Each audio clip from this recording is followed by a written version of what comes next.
कोणाही सामान्य माणसाला स्मृति जी मैं आपकी स्तुति कर रहा हूं की कोणाही सामान्य माणसाला आश्चर्य वाटेल की नाती काय असतात. तर श्रीकांत भारतीयाच्या कार्यक्रमाला जायचं आहे तर जायचं आहे छत्तीसगडमध्ये दंतेवाड्याला. आता छत्तीसगडहून दंतेवाड्याला जाताना व्हाया मुंबई कसं जाता येतं मला माहित नाही, परंतु त्या श्रीकांतच्या प्रेमापोटी व्हाया मुंबई चाललेल्या आहेत. आणि 1 वाजता त्यांनी विमान उडवलं नाही तर तिथल्या एका मोठ्या कार्यक्रमामध्ये अडचण येणार आहे. त्यामुळे केवळ 10 मिनिटात त्यांना त्यांचं मनोगत मांडून इथून निघायचं आहे आणि 1 वाजता त्यांना त्यांचं विमान उडवायचं आहे. आश्चर्य म्हणजे आमच्यासारखे राज्याचे मंत्री 4-4 गाड्या मागे पुढे घेऊन फिरतात, त्यांच्या पुढे एकही गाडी नसल्यामुळे त्या ट्रॅफिकमध्ये अडकल्या. तर मी त्यांना या निमित्ताने विनंती करणार आहे की आवडो न आवडो एक गाडी पुढे लागते की ज्यामुळे ट्रॅफिक क्लिअर होतं. अशा तर ती रुजवली असे आमचे परममित्र श्रीकांत भारतीयजी, विधान परिषद सदस्य, त्यांच्या पत्नी शीतल भारतीय, व्यासपीठावर उपस्थित अशोक गुंदेचाजी आणि मोठ्या संख्येने उपस्थित बंधू आणि भगिनींनो, मला असं वाटतं की ह्या कामाची नीट माहिती, नीट जाणीव आपल्या मनामध्ये निर्माण झाल्यामुळेच सकाळचा वेळ हा कार्यक्रमाला सोयीचा नसताना सुद्धा इतक्या मोठ्या संख्येने आपण उपस्थित आहात.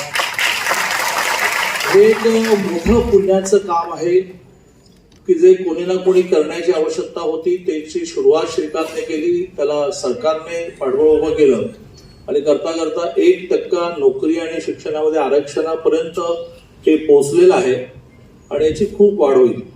भूल गए कि इस मंच पर आज सबसे आयु में वरिष्ठ, अनुभव में वरिष्ठ दाता है. आज इस मंच पर राजनीति से संबंधित कोई भी संबोधन नहीं होगा. वो इसलिए क्योंकि ये मंच नीति का है, राजनीति का नहीं. ये मंच सेवा का है और ये मंच समाज के उत्कृष्ट सोच का है. मेरा पहला परिचय इसी ही सभागार के इर्द गिर्द आज से 20 साल पहले श्रीकांत भारतीय से हुआ. तब सास बहू करती थी तो श्रीकांत को 2 लोगों ने विशेष रूप से टीका करके कहा कि ये 60 साल की सास है, इसको तो युवा मोर्चा में क्यों काम दे रहा है. फिर एक टीका श्रीकांत पे और हुई, एक्टर है, अकल कम होगी, निष्ठा होगी नहीं, इसको तू क्यों काम दे रहा है. और देवी और सज्जनों, जिसने वो टीका की आज वो इस सभागार की पहली पंक्ति में यहीं सामने बैठा हुआ है. बोलू का संजय? त्याचं नाव आहे संजय केनेकर. हे आमचे वरिष्ठ नेता है. श्रीकांत ने आज से 20 साल पहले, क्या उम्र है मैं बोलूं ही नहीं, श्रीकांत ने उस वक्त कहा कि संजय मौका सबको देना चाहिए, फिर देखते हैं मौका पाने के बाद समाज को सशक्त करने के लिए ताई से कितना हो पाएगा, और जितना हो पाएगा अगर उस अध्ययन में हमसे कोई योगदान हो पाए, चाहे वो संस्कृति के विषय में हो, चाहे वो कला के विषय में हो, चाहे वो राजनीति के विषय में हो, अगर ताई अध्ययनशील रहेगी तो हम मदद करेंगे. 20 साल पहले उम्र मेरी तब 27 की थी. एक व्यक्ति का जो मुझसे कभी नहीं मिला, उसका ये विश्वास रखना कि समाज कल्याण के संकल्प के साथ अगर कोई व्यक्ति आगे आता है तो उसे कम से कम एक मौका देना चाहिए. ये संयम रखना कि भले ही हम किसी को जानते ना हो, लेकिन ये विश्वास उत्कृष्ट है अपने आप में कि आप अपनी कंफर्ट जोन से बाहर निकल कर आए और आप कोई योगदान देना चाहते हैं. इस भावना को समझना अपने आप में एक पॉलिटिकली मैच्योर इंसान नहीं बल्कि एक सोशली रिलायबल इंसान का प्रथम परिचय है जो श्रीकांत ने दिया।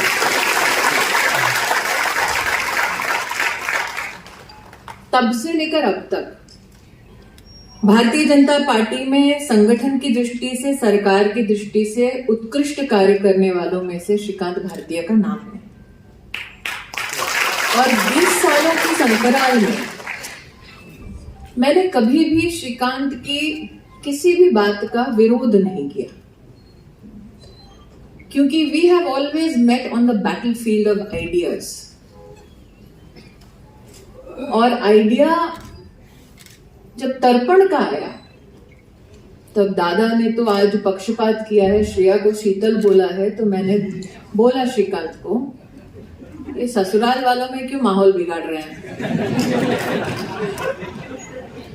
लेकिन on the battlefield of ideas Shreya और श्रीकांत का ये सोचना कि क्या हमने सामाजिक जीवन में इसलिए प्रवेश किया था कि सिर्फ राजनीतिक ऊंचाइयों को छुएंगे, या इसीलिए आज से 20 साल पहले, 25 साल पहले हमने ये संकल्प किया कि हमें सामाजिक कार्यों से जुड़ना है ताकि जब हम ना रहें तब कोई तो ऐसा हो जो कहे कि आज मैं जहां हूं वहां पहुंचने के लिए कोई तो था जिसने मेरा साथ दिया, जिसने मेरा हाथ दिया। आज तक श्रीकांत का विरोध नहीं किया, आज करती हूं। इस मंच पर मैंने अनाथ शब्द सुना।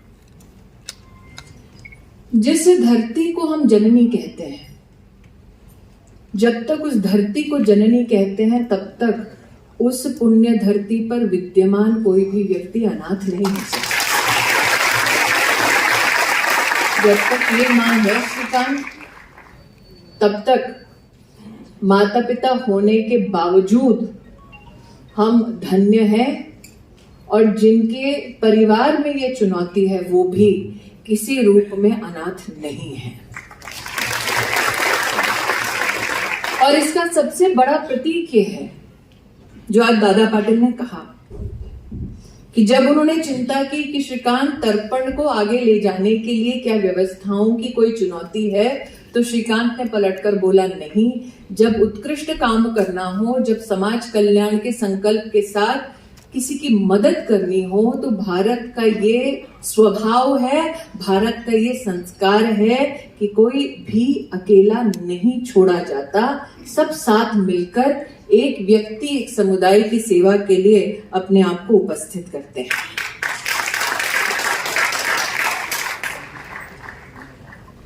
अब भारत कहा तो प्रेस वाले ताक में होंगे कि अगला क्या बोलेंगे। हाँ, वो मुस्कुरा रहे हैं कैमरा के पीछे। तो अगर आपको कैमरा तानना है किसी पे, तो ना मुझ पे तानिए, ना श्रीकांत पे, ना दादा पे। वो जो कोने में अशोक जी बैठे हैं ना, उनको देखिए। सनातन धर्म का मंदिरों के साथ क्या परिचय है, क्या संस्कार है, क्या भावना है। आज इस मंच पर अगर किसी के पास ये जिम्मेदारी है तो वो अशोक जी के पास। तो मेरे लिए तो आज सौभाग्य की बात है कि भले ही मुझे यहाँ 10 मिनट के लिए दिल्ली से आना है और यहाँ से दंतेवाड़ा जाना है, लेकिन ये मंच किसी पुण्य मंच से कम नहीं है। इस पर धर्म है, इस पर आस्था है, इस पर मानवता है, और समाज का श्रेष्ठ परिचय इस मंच के माध्यम से हम सबके सामने प्रस्तुत होता है। मंत्री के नाते आज मैं तर्पण फाउंडेशन के संदर्भ में विशेष रूप से जो आप रिसर्च सेंटर का आज दादा के शुभ हस्तों के माध्यम से उद्घाटन कर पाए हैं, मैं घोषणा करना चाहती हूं कि भारत सरकार की महिला और बाल विकास मंत्रालय के अंतर्गत एक विशेष MOU आपकी रिसर्च सेंटर के साथ होगा, ताकि राष्ट्र भर में नाथ नहीं, the first citizens of India, इनके संदर्भ में हम लोग रिसर्च करते हैं। अब चूंकि दादा जानते हैं कि हमारे संगठन का परिचय जब होता है तो हम कहते हैं कि संगठन नहीं, पार्टी नहीं, परिवार है। तो परिवार के दो लोग यहाँ बैठे हैं, एक कहने का नमस्कार करा सगळ्यांना।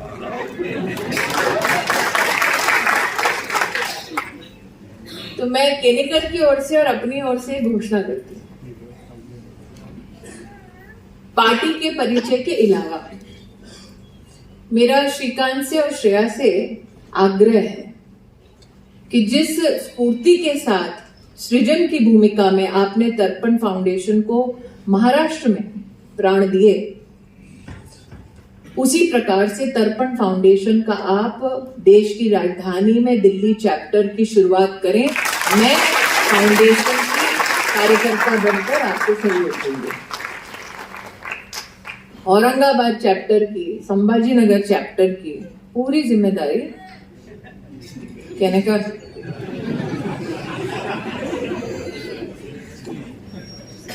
20 साल बाद जिनको मुझ पर थोड़ा बहुत सा डाउट था, वो प्रायश्चित तो इसी प्रकार से करेंगे।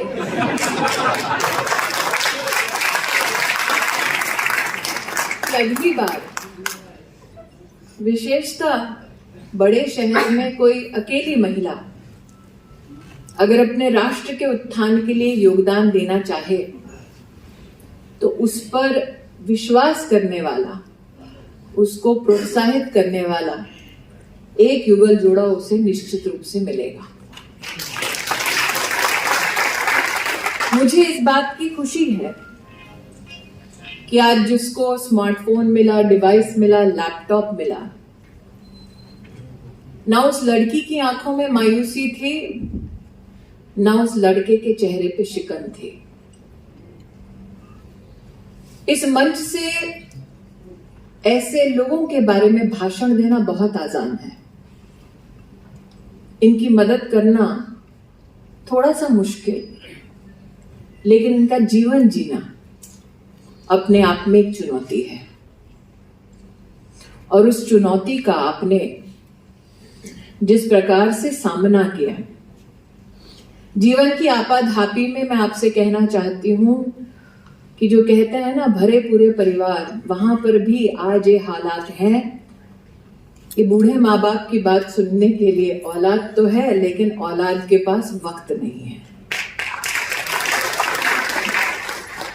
औलाद के पास माँ बाप तो हैं, लेकिन माँ बाप के पास बैठकर चर्चा करने की इच्छा नहीं है। तो श्रीकांत जी और श्रेया जी, आपने ये कार्यक्रम मात्र इनके लिए नहीं किया, बल्कि समाज के हर उस परिवार के लिए किया है जिनके घरों में शाम को घुसते वक्त माँ पिता से बात करने से पहले टीवी का मुंह देखा जाता है, जिनके घरों में टेबल पर बैठना हो या घर के किसी कोने में खाना खाना हो तो उठकर बुजुर्गों को नहीं देखा जाता है, बल्कि नीचे स्मार्टफोन पर नेटफ्लिक्स देखा जाता है। मैं उन परिवारों से कहना चाहती हूँ, जिस दिन संग बैठकर खाने वाला वो पिता या माँ नहीं होगी, शायद उस दिन आपको समझ आए कि तर्पण के पीछे भावना क्या है। जिन नौजवानों ने आज यहाँ पर तर्पण फाउंडेशन के सौजन्य से मदद पाई, उनको उनके आगामी करियर के लिए बहुत बहुत शुभकामनाएं प्रेषित करती हूँ। तर्पण फाउंडेशन जैसे सृजनात्मक कार्य हम सब जो भारतीय जनता पार्टी से जुड़े हैं, वो अपने जीवन में किसी न किसी स्वभाव में, स्वरूप में समाज को सशक्त करने के लिए, समाज के प्रति योगदान देने के लिए ये संस्कार हम सभी कार्यकर्ताओं में रहे। आज इस मंच से, प्रभु से आप सबके लिए यही आशीर्वाद मांगती हूँ, यही प्रार्थना करती हूँ। पुनः आपको बहुत बहुत बधाई। श्रेया ताई, श्रीकांत भाई, शीतल भाई, तो ये सास बहू का झगड़ा जैसे आप देख रहे हैं, मेरा और दादा का चलता रहेगा। आप इस कार्यक्रम में पधारे, दादा ने सत्य कहा कि कोई एस्कॉर्ट नहीं होता, मैं अकेली गाड़ी में घूमती हूँ, लेकिन ये भी मुसीबत जो संस्कार की है वो श्रीकांत ने दी है कि चाहे कहीं भी जाओ ये ना भूलो कि आज गाड़ी आगे पीछे होगी, लेकिन कल सत्ता का स्वरूप ऐसा है, गाड़ी हो ना हो, दोस्त हमेशा साथ रहने चाहिए, परिवार हमेशा तो इसी स्वभाव को, इसी संस्कार को, इसी संदेश को प्रणाम करते हुए पुनः तर्पण फाउंडेशन को बहुत बहुत शुभकामनाएं प्रेषित करती हूँ, अपनी वाणी को विराम देती हूँ। जय हिंद, जय भारत। दादा थोडंसं धारिष्ट करून आणखी 2-3 सेकंदाचा वेळ घेतो. तर्पणचा एक व्हिडिओ फक्त आपण प्ले करूया, कारण स्मृती दीदींच्या सानिध्यामध्ये सगळ्याच प्रेक्षकांच्या साथीने आपण तो व्हिडिओ पाहू.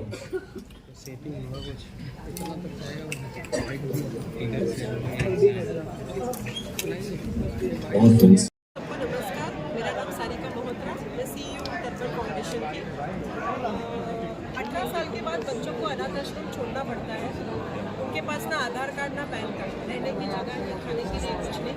तो इस सोच से बना था तर्पण फाउंडेशन। हम उनकी पढ़ाई लिखाई, रहना खाना हर चीज़ का इंतज़ाम करते हैं। कड़ी मेहनत से आज ये बच्चे कुछ PSI ऑफिसर बने हैं, कुछ MBBS कर रहे हैं, कुछ इंजीनियर्स बने हैं, अलग अलग अपने पैर पे अब खड़े हो चुके हैं। दया की ज़िंदगी इनके लिए कभी थी नहीं, हम इनके पीछे सारे खड़े हैं। हम मतलब तर्पण फाउंडेशन, इस फाउंडेशन में 60 डायरेक्टर्स हैं, हम सब मिलके ये करते हैं। किस तरीके का सपोर्ट आप लोगों का रहता है सभी बच्चों को? सच बताएं तो जैसे अपने बच्चों के साथ अपनी माँ पिता का जो सपोर्ट होता है वही सपोर्ट हम इन बच्चों को देते हैं।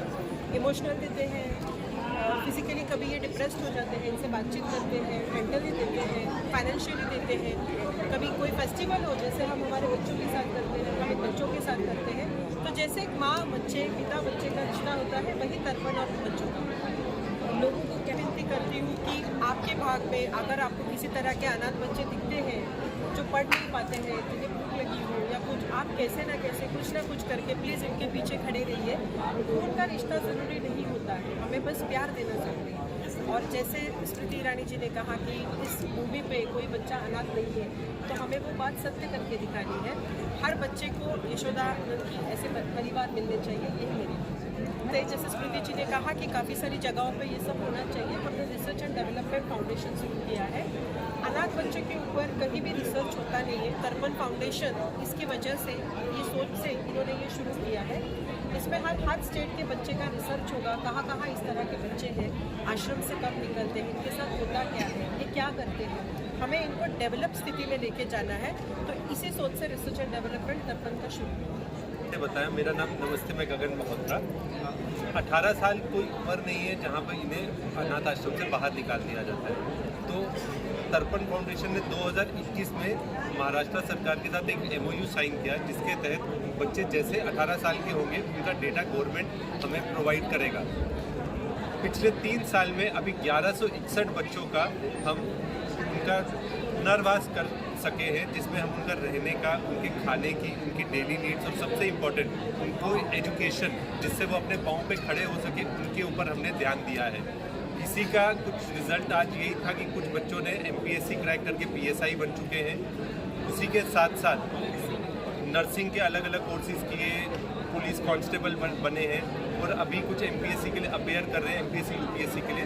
तो हम बेसिकली इससे हमारे ये जो बच्चे हैं इनको एक पुनर्वास होते हुए, इनका नया जीवन दान करते हुए कि मतलब 18 साल के तक उन तक जो अनाथ आश्रम में चीज़ें हुई हैं उसको आगे कैसे अच्छे से शेप अप करके उनके माता पिता बन के, उनके भाई बहन बन के, उनके लिए कैसे हम एक रिफॉर्मेशन लेके आ सके।